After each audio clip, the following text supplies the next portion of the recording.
এখানে দই দেওয়া আছে, মশলা দেওয়া আছে, আমি দিচ্ছি লেবু।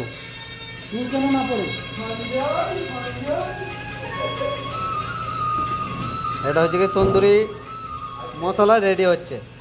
এর সঙ্গে একটু ব্ল্যাক সল্ট যাবে, ওটা দেওয়া হচ্ছে। এটা 1 চামচ পরিমাণ যাবে আপনার ব্ল্যাক সল্ট দিয়ে দেওয়া হলো। এটা আবার একটু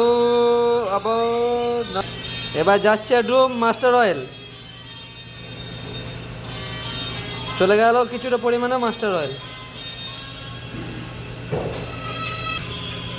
এটা এইভাবে মাখাতে হয় দইটা দিয়ে, সব মশলা দিয়ে।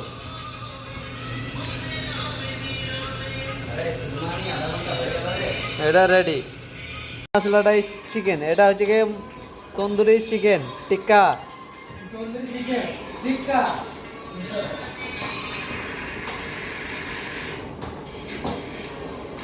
এটা খানিকক্ষণ এবার এখানে থাকবে মশলায় ডোবানো। এটা তন্দুরি টিক্কা।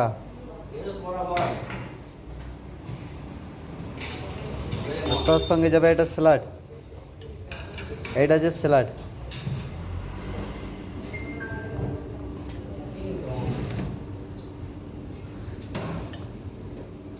এটা যে স্যালাড। ও গিরিদা, এটা কিন্তু ঠান্ডা হয়ে গেলে কিন্তু ভালো লাগবে না, আমি বলে দিলাম। আবার বাইরে নিয়ে যাও না, গেস্ট আসুক।